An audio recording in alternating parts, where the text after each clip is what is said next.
10, 9, 8, 7, 6, 5, 4, 3, 2, 1. Boa tarde, eu sou a professora Aline de Carvalho Moura, do Departamento de Educação e Sociedade do Instituto Multidisciplinar da Universidade Federal Rural do Rio de Janeiro. Boa tarde, eu sou a professora Andréa Gomes, do Departamento de Educação e Sociedade da Universidade Federal Rural do Rio de Janeiro. Bom, como uma das coordenadoras das mesas das sessões das Ciências Humanas e Sociais, gostaríamos de começar dizendo que é uma satisfação enorme poder recebê-los em mais uma edição da reunião anual de iniciação científica da Universidade Federal Rural do Rio de Janeiro. Hoje teremos a apresentação oral dos trabalhos das Ciências Humanas e Sociais, com apresentações de cada vídeo de 3 minutos, onde cada sessão terá 1 hora para a apresentação de todos os vídeos. Fica a cargo dos autores e orientadores colocarem ao início de seu vídeo, por gentileza, no chat, nome completo, título do trabalho e número de identificação do mesmo, para facilitar o trabalho de preenchimento nos formulários de avaliação por parte dos avaliadores. Com relação aos avaliadores, gostaríamos de agradecer muitíssimo a presença de vocês, a disponibilidade e a contribuição para o nosso evento. Muito obrigada. Agradecemos a participação do professor Afonso Henrique Vieira da Costa, do professor Danilo Bilatti de Carvalho, da professora Ciomara Moreira Vieira Borba, professora Patrícia Bastos de Azevedo e do professor Fábio Paz Rosa. Obrigado pela presença de todos e todas e aos que quiserem realizar perguntas. Solicitamos que deixem essas perguntas ao final no chat para que os autores possam respondê-las no final da sessão. Os trabalhos que se destacarem nas apresentações poderão ser indicados à premiação ou à menção honrosa. Muito obrigada pela participação na RAIC 2020. Bom evento para todos nós. Meu nome é Keila Alves, sou estudante do curso de Pedagogia da Universidade Federal Rural no Rio de Janeiro. Desenvolvi a pesquisa sobre a evolução da oferta dos cursos superiores de tecnologia no Brasil, junto com o professor José dos Santos Souza.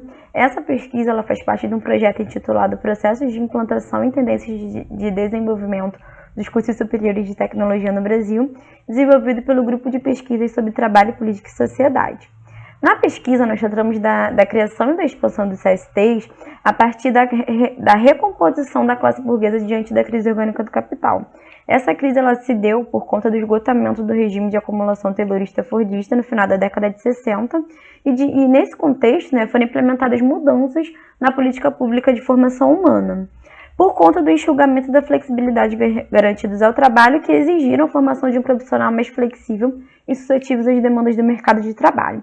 Então, nós tomamos como objeto de análise as tendências na expansão da oferta dos CSTs no Brasil.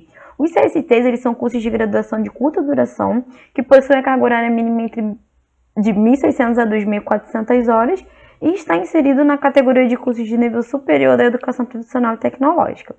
O nosso objetivo foi descrever a evolução dos CSTs no Brasil nas 2 últimas décadas. Então, nós utilizamos como fonte de dados os dados do Censo da Educação Superior do INEP e os dados do PNAD do IBGE. Trata-se, portanto, de uma pesquisa básica de análise qualitativa de caráter descritivo e de procedimentos de uma pesquisa documental. Aqui nesse gráfico, eu trouxe a evolução do número de matrículas nos CSTs segundo a categoria administrativa. É nítido a dominação da iniciativa privada na oferta dos CSTs, que revela o caráter mercadológico que esses cursos tomaram a partir das políticas neoliberais, inicialmente no governo de Fernando Henrique Cardoso e continuamente nos governos posteriores. A expansão dos CSTs ela se deu por meio da diversificação institucional, ou seja, através das faculdades e dos centros universitários. Também ela tem se ampliando, uma tendência mais recente é a ampliação da modalidade de EAD em detrimento da presencial. Então, a criação e incentivo à implementação dos CSTs no Brasil consolida as políticas empresariais de cunho neoliberal. E a perspectiva de formação dos CSTs é notadamente pragmática, imediatista e interessada. Então, nós concluímos que as tendências da evolução dos CSTs no Brasil corroboram com a tese de que esse grau acadêmico se configura como uma alternativa de ensino de formação superior enxuta e flexível, de caráter pragmático e imediatista e interessado. Além de cumprir o papel formativo do quadro de profissionais de novo tipo, os CSTs possuem papel estratégico na mediação de conflitos de classe em um contexto de desemprego estrutural e reforçam a dualidade do ensino para além da educação básica, agora atingindo notadamente, nitidamente a educação superior. É isso que eu tenho para compartilhar com vocês hoje. Muito obrigada pela atenção. Olá, pessoal. Nós somos as autoras do trabalho intitulado Limites e Desafios da Extensão Universitária nas Linhas Virtuais, na Jornada de Iniciação Científica da Universidade Federal Rural do Rio de Janeiro. Eu sou a professora Fabrícia Velasquez Paiva, do Instituto de Educação, e a bolsista em relação a esse projeto que culminou nesse artigo é a Brenda Cristina da Silva e Silva.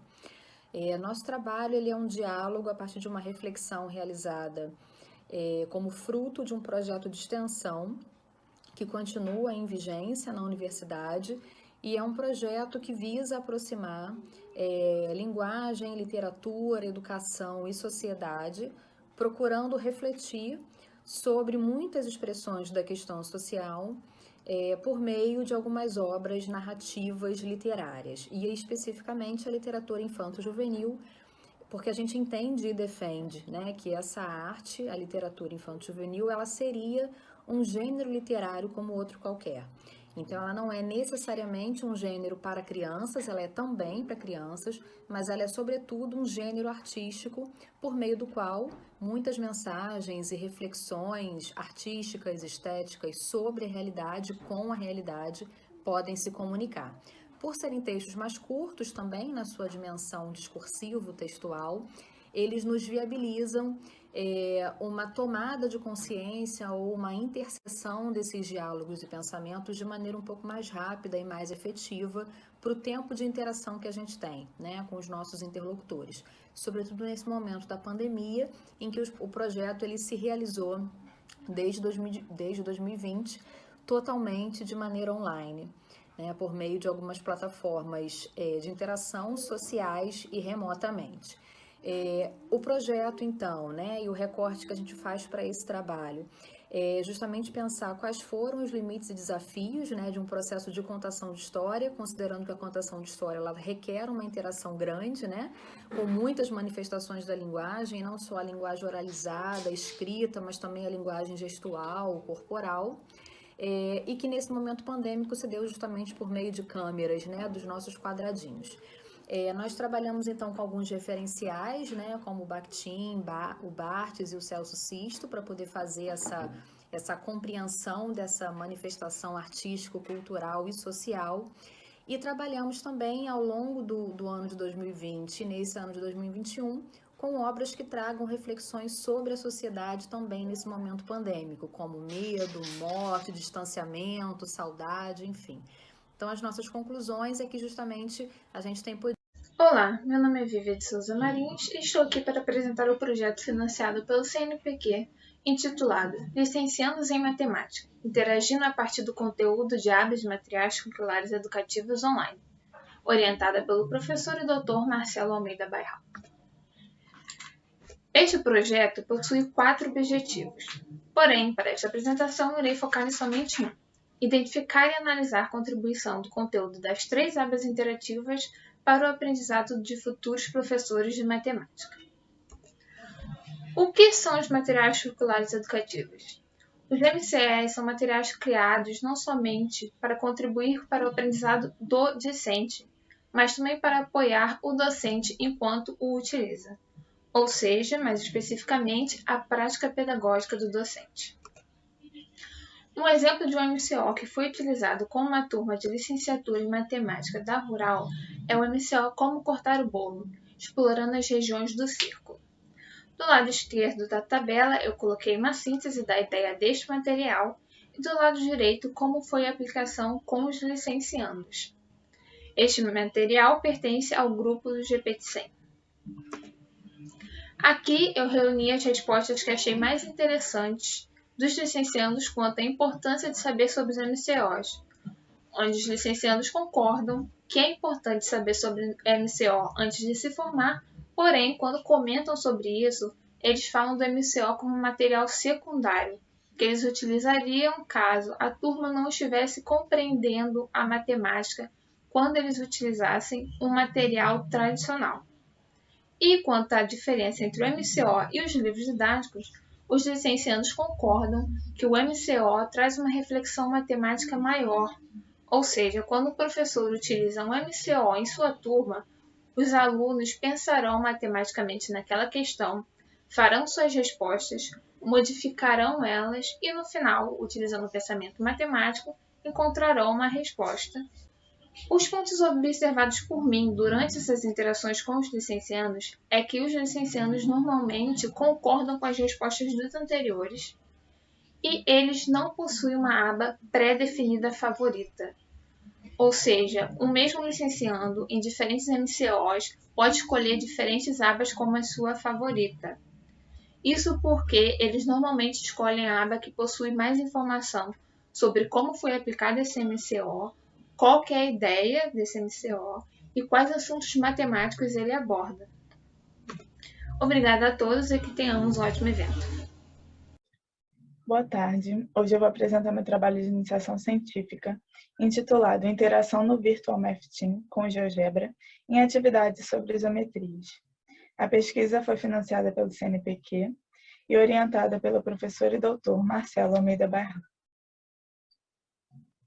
Dentre os objetivos da pesquisa, eu vou destacar o objetivo de analisar as atividades aplicadas no VMT. O VMT é uma plataforma online de aprendizagem que compreende o GeoGebra, que é um ambiente de geometria dinâmica, e o chat. As atividades foram adaptadas de ACIS 2016 e aplicadas com alunos de graduação e de mestrado da Universidade Federal Rural do Rio de Janeiro. Todos os dados foram produzidos pela própria plataforma do VMT, na qual tem uma área de estatística que produz tabelas e gráficos. Podemos filtrar para ver todas as ações e mensagens dos participantes, dos alunos, quais foram as ações mais usadas e quais foram os alunos que mais participaram. Temos também o Replayer, que mostra todo o processo de construção e o andamento do chat em formato de vídeo. Nós focamos a nossa análise no chat de uma das salas, na qual a atividade era sobre transformações geométricas, sobre translação. Como todas as salas, haviam dúvidas que eram esclarecidas pelo mediador, que sou eu, e pelos próprios participantes.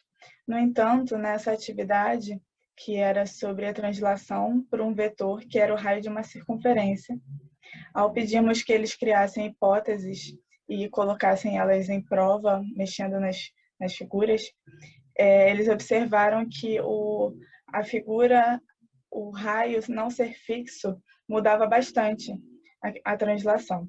Então, nós propomos uma nova atividade, que eles construíssem uma circunferência de um raio fixo e fizessem a translação por um vetor com esse raio. E eles criaram novas hipóteses, fizeram comparações e observações.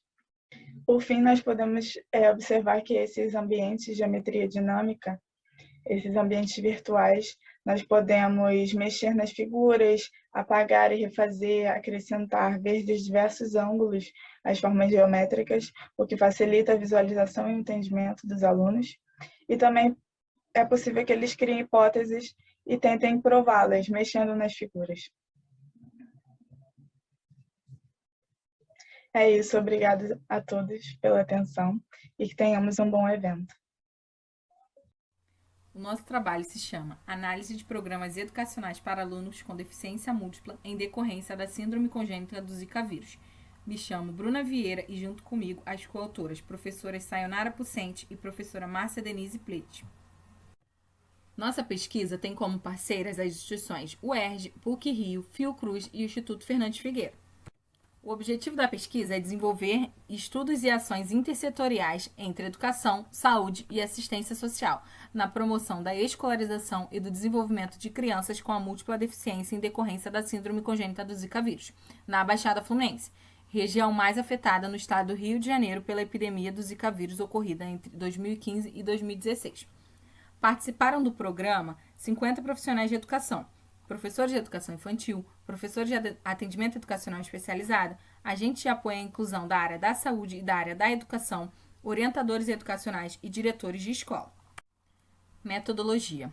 A pesquisa qualitativa teve como base os pressupostos da pesquisação e objetivou elaborar, implementar e avaliar um programa de formação continuada de profissionais da educação infantil de uma rede municipal de educação da Baixada Fluminense. Com o procedimento de coleta de dados, foram aplicados questionários e entrevistas semi-estruturados. Além disso, foram analisados registros realizados pelos participantes numa plataforma digital utilizada durante o programa, bem como portfólios contendo a trajetória formativa de cada participante. Para análise desse conjunto de informações, optamos pela organização de eixo temático usando softwares Atlas TI para análise de conteúdos. Os resultados, entre outros aspectos, possibilitaram, a partir do programa, elaborar um conjunto de indicadores sobre as ações e estratégias pedagógicas e suportes necessários para a escolarização de crianças com a síndrome congênita do Zika vírus, as quais serão reaplicadas em 2022 em toda a região do estado do Rio de Janeiro, numa parceria com a Secretaria de Ciência e Tecnologia e a Fundação CCIERJ. Os dados também evidenciaram a importância de ações intersetoriais entre educação e saúde e assistência social, para a promoção do desenvolvimento integral dessas crianças, assim como mostraram a importância da escola como responsável para orquestrar tais ações. Por fim, a pesquisa indicou a importância de programas dessa natureza para a qualificação dos profissionais que receberam crianças com a síndrome congênita do Zika vírus em suas turmas. Segue algumas imagens do banco de dados do nosso grupo de pesquisa. As imagens mostram o curso de extensão que faz parte dessa pesquisa. O curso de extensão foi aplicado para professores da educação infantil da Rede Municipal de Duque de Caxias. Agradecemos a participação no evento.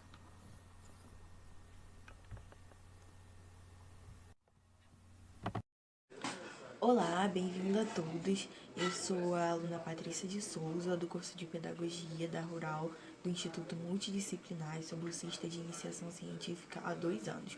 Essa apresentação é referente ao resumo do trabalho Percursos e Redes de Apoio de Mulheres Professoras no curso de Pedagogia PARFOR da Rural. Esse projeto está vinculado ao projeto de pesquisa Percursos Formativos e Ecologias Sociais na Formação de Professores e Educadores na Baixada Fluminense, ano 2, da orientadora do PIBIC, Ana Maria Marques Santos, que pertence ao Departamento de Educação e Sociedade e ao PPG Duque. Bom, o nosso trabalho, ele busca pensar como as mulheres professoras do ensino fundamental têm realizado seus percursos formativos em meio aos seus múltiplos papéis sociais. E seguindo nessa direção, objetivamos esses percursos recorrendo ao Plano Nacional de Formação de Professores da Educação Básica PARFOR, Pedagogia da Rural. Esse programa ele tem característica de corrigir as desigualdades existentes na sociedade, que é historicamente excluída da participação de alguns bens, oportunidade e educação. Bom, o nosso apoio teórico-metodológico foram métodos de mapeamento e catalogação de acessos e permanência das mulheres professoras no curso de pedagogia através da localização das estudantes ativas, egressas e concluintes por meio de planilhas do Excel oriundas de dados do programa do PARFOR, questionário semi-estruturado via Google Forms e entrevistas semi-estruturadas realizadas em 2019, antes do período pandêmico. Dito isto, destacamos que o programa, em sua década de existência, proporcionou o ingresso de educadores da rede pública, em sua maioria mulheres negras, mães, com e sem companheiros, na faixa etária dos 30 anos de idade. Nós observamos também o avanço na ocupação de cargos de gestão, coordenação pública e o ingresso na pós-graduação, de modo que contribuíram para mudanças na realidade cultural, socioeconômica e educacional delas próprias e o chão da escola pública onde atuam. Nesse caso, as mulheres professoras do Parfó teceram durante a formação o enfrentamento de dificuldades do ingresso à universidade com seus conceitos estabelecidos, suas certezas questionadas, para que pudessem adquirir novos conhecimentos e quebrar paradigmas. Bom, agradecemos aos programas de incentivo à formação e iniciação à pesquisa, como também sendo redes de apoio necessárias a uma sociedade mais equânime, justa, plural e democrática. Olá, sou Daiana Almeida e a nossa pesquisa é intitulada Políticas para a Educação Infantil, o Estado da Arte do Campo do Brasil. A revisão de literatura, ela indica a necessidade de ampliação do debate sobre as políticas para a educação infantil, de modo que essas pesquisas elas contribuam para a educação, o direito à educação de qualidade para as crianças em creches e pré-escola. Nesse sentido, o objetivo da nossa pesquisa é sistematizar, através da revisão de literatura, no campo da política para a educação infantil, o que já foi levantado, o que já foi discutido sobre o tema. E aí, optamos pelo procedimento de Estado da Arte para selecionar, através de descritores, políticas públicas para a educação infantil, artigos na biblioteca, em bibliotecas digitais, como a Cielo e o Google Acadêmico. Selecionamos artigos que tratavam, periódicos, publicações que tratavam das políticas para a educação infantil, considerando o recorte pós-LDB de 96, publicações no âmbito nacional. E aí fizemos a identificação desses materiais, desses trabalhos, selecionamos os estudos, fizemos critérios de inclusão e exclusão de acordo com o que cabia com a nossa pesquisa, e após mais de 300 artigos levantados, obteve-se umas categorizações mostradas no gráfico a seguir. No Google Acadêmico, foram 49 publicações que se enquadraram no contexto da pesquisa. E aí colocamos em categorias aqui. Também foi feito o mesmo procedimento, só que lá foram levantadas 32 publicações após o recorte dos critérios de exclusão e inclusão. E aí categorizamos também políticas no campo do trabalho docente, da questão de gênero, da judicialização, da qualidade educacional. Tomou-se essas duas plataformas, artigos, as publicações dessas duas plataformas que se referiam às políticas para a educação infantil. Portanto, observou-se que poucos eram os trabalhos que tratavam das questões da educação infantil no âmbito da raça, da classe, do gênero.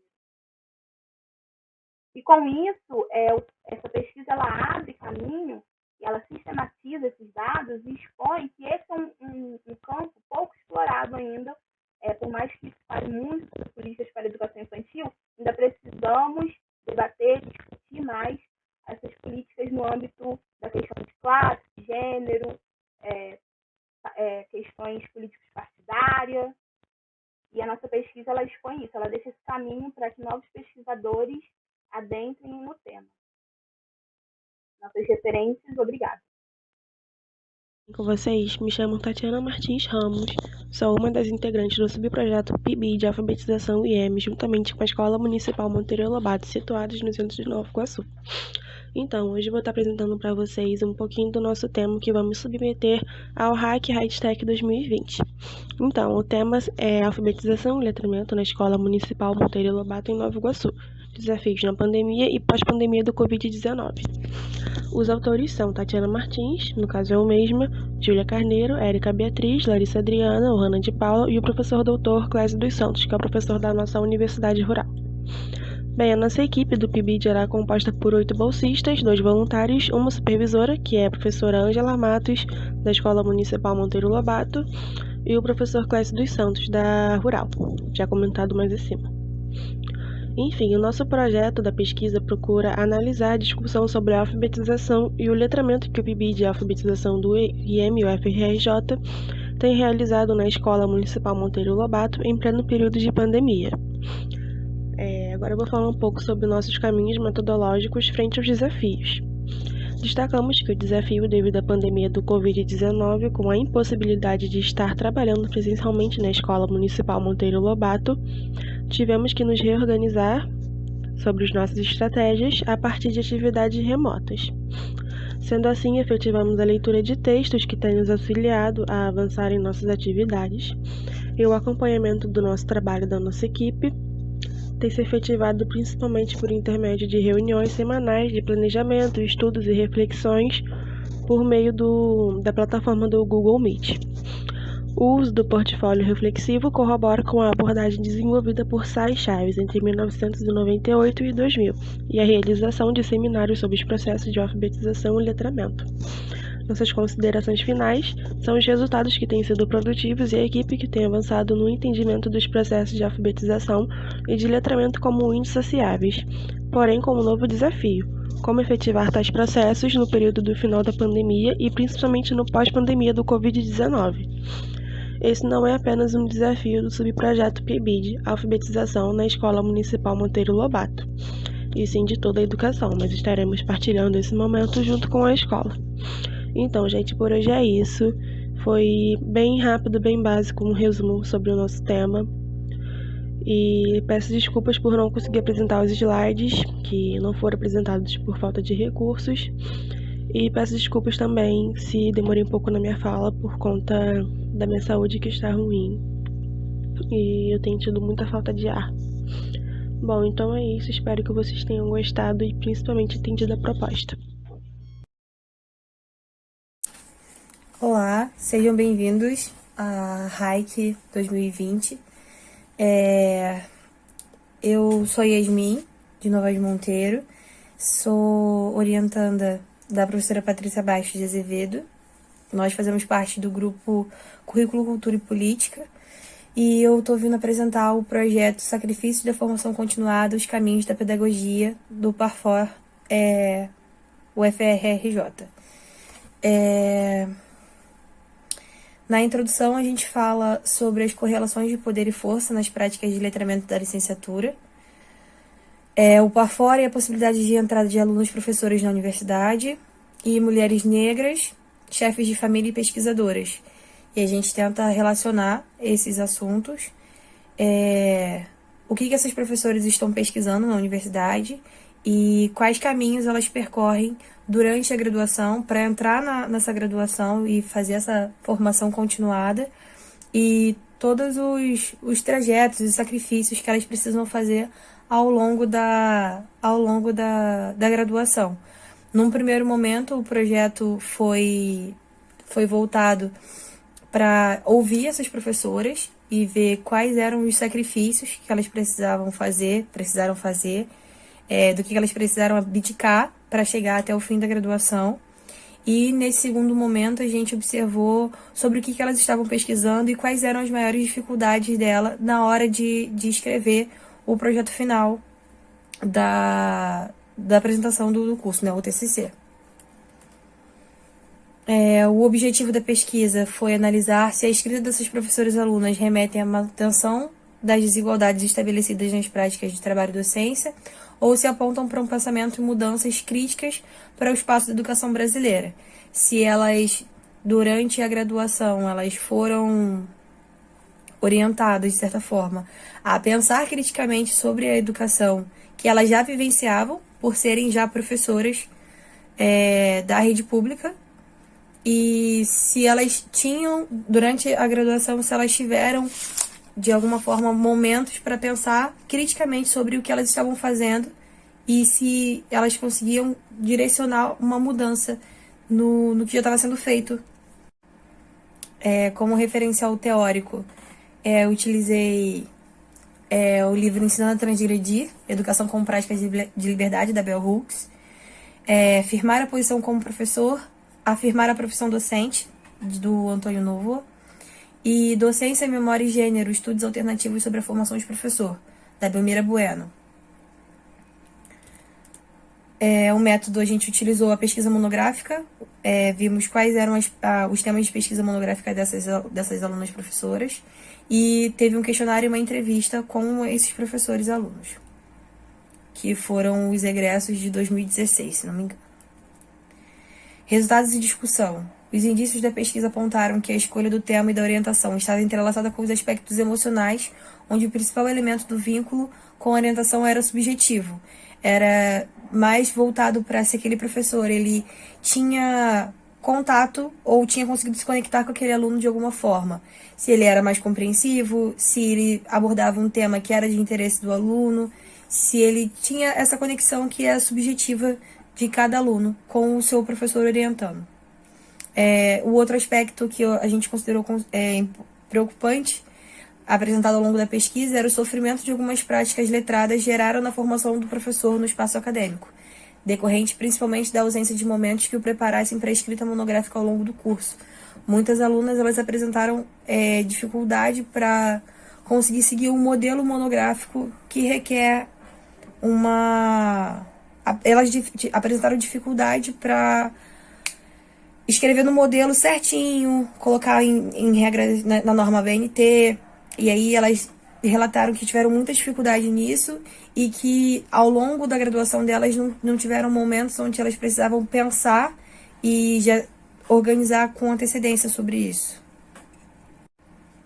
Como considerações finais, eu coloquei: percebe-se que a escrita e a leitura de textos acadêmicos não faz parte tradicionalmente do cotidiano das educadoras.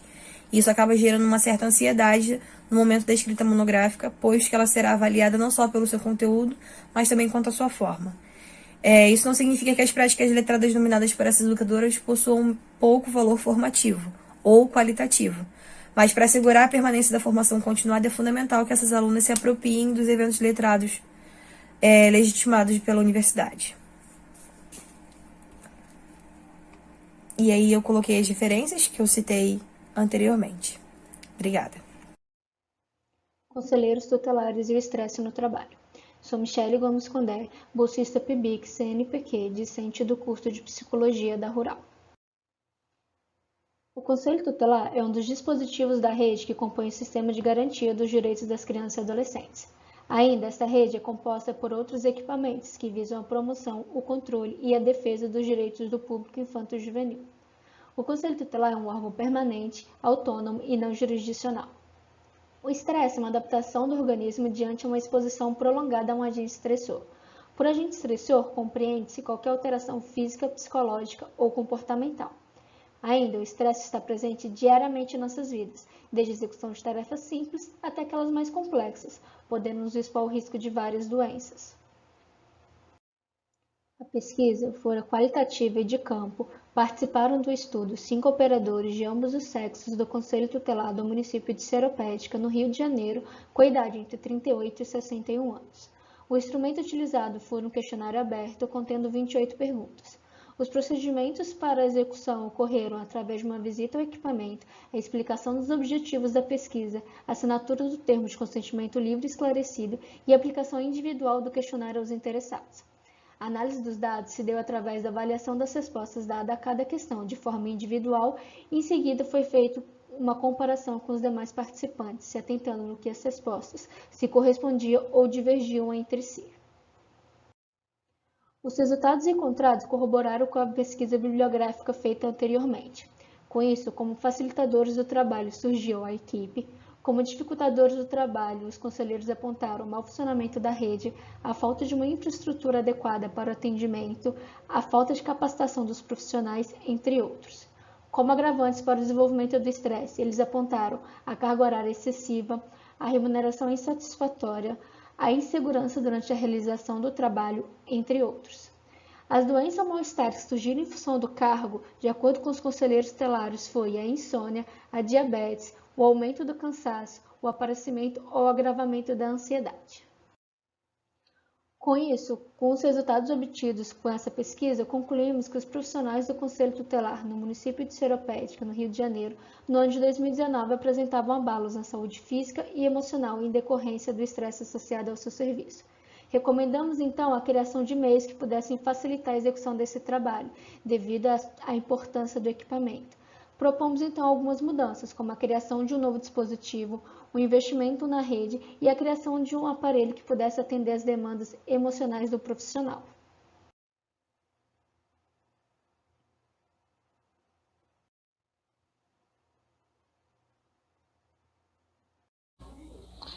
Olá, meu nome é Gibson de Castro Santos, sou discente de Psicologia da Rural.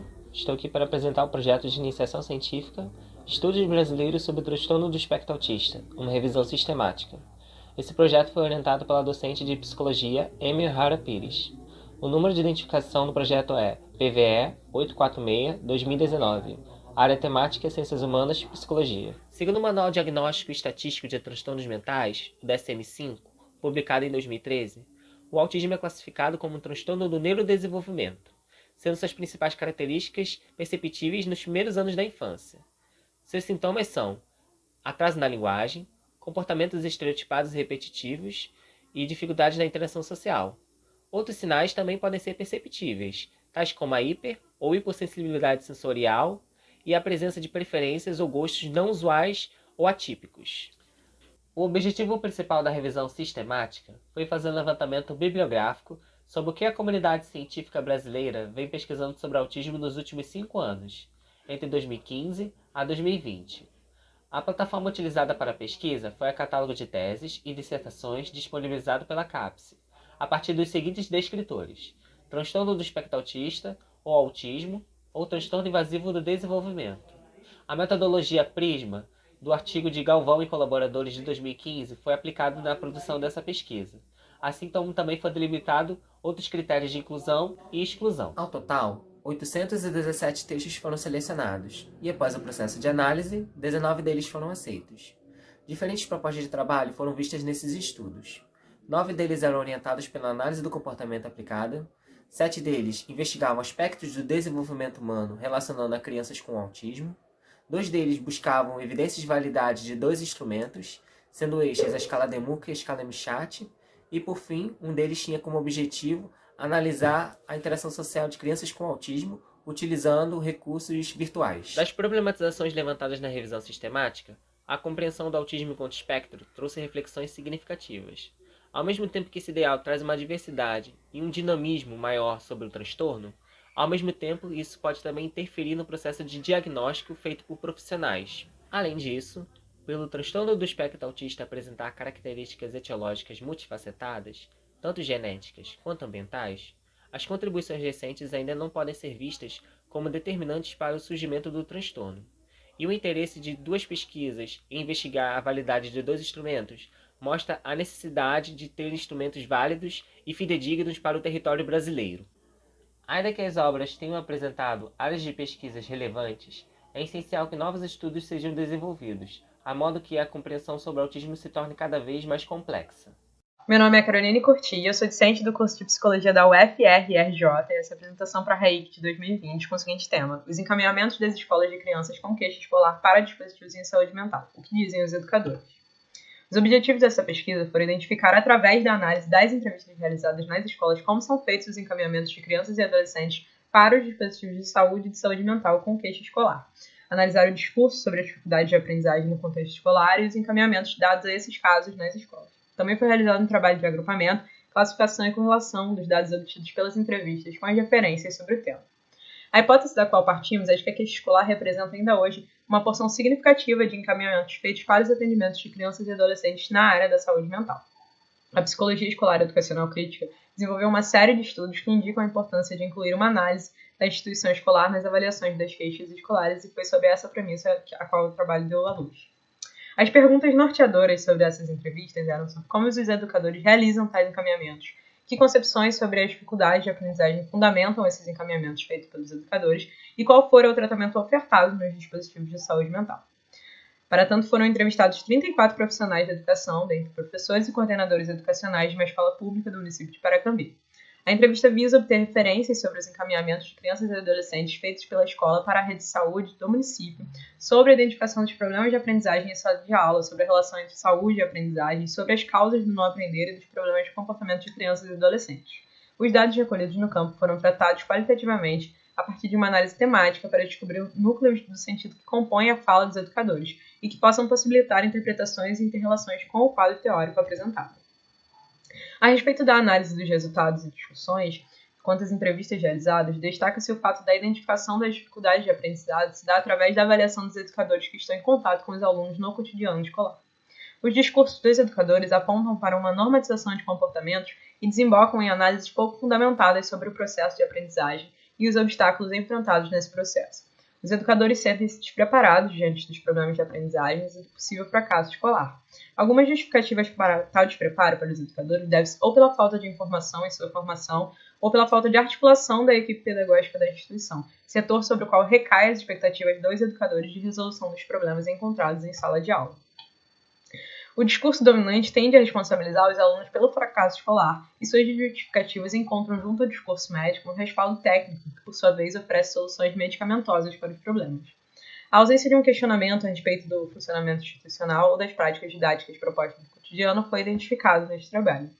A distância de professores em relação à construção do encaminhamento resulta em um desconhecimento sobre o funcionamento dos dispositivos de saúde, sem saber principalmente o destino que estão dando às queixas, excluindo a participação do professor na construção de múltiplos saberes que permeiam o cenário escolar, embora ele seja considerado peça fundamental na identificação e formulação da queixa escolar.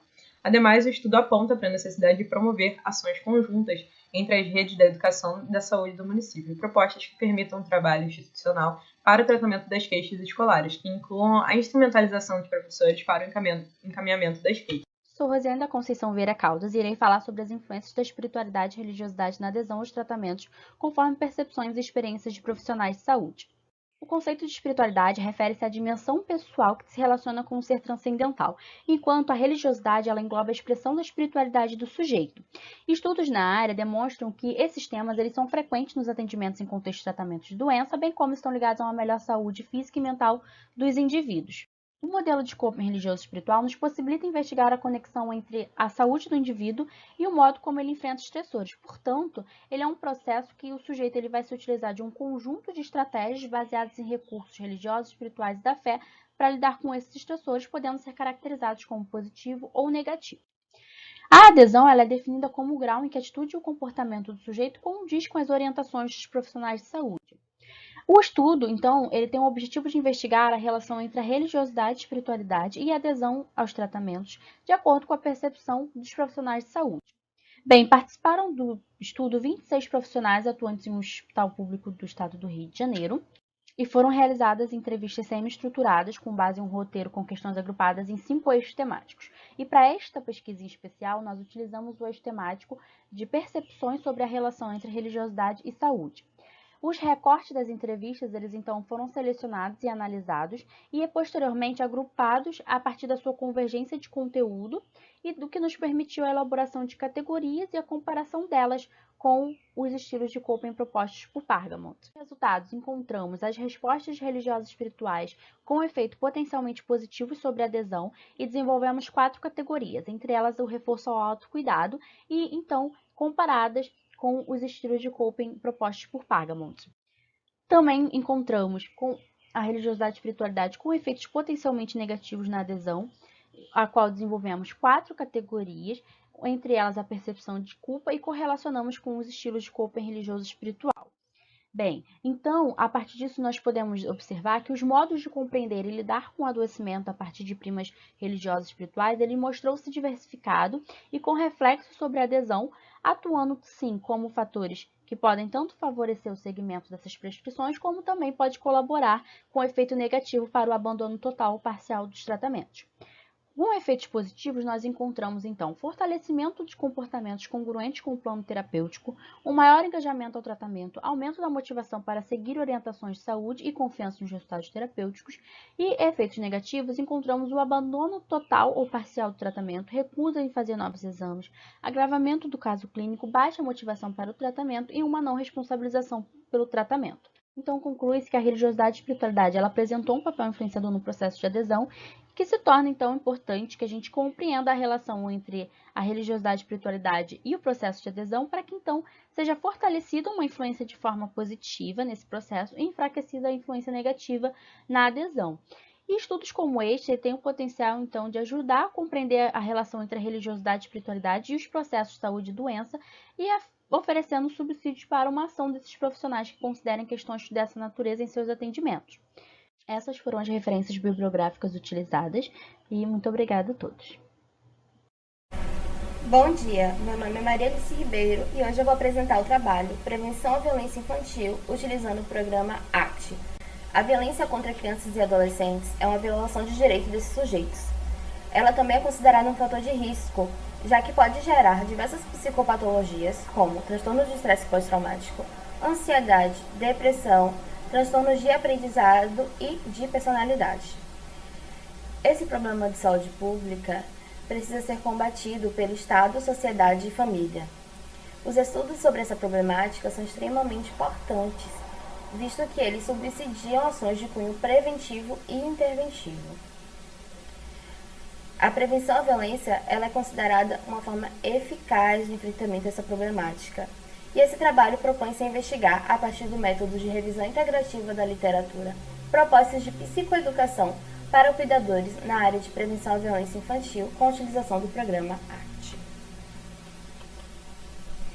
A revisão integrativa da literatura foi realizada a partir das bases de dados Cielo, BVS, PEPSIC e PubMed.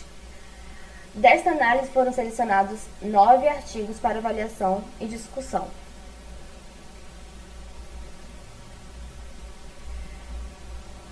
Os resultados apontaram que o programa ACT é um instrumento indicado para a prevenção à violência contra crianças. Além disso, apresentaram como a exposição de violência na infância pode ocasionar alteração no funcionamento cognitivo, emocional e comportamental desses indivíduos, podendo dificultar o alcance das tarefas evolutivas no desenvolvimento infantil.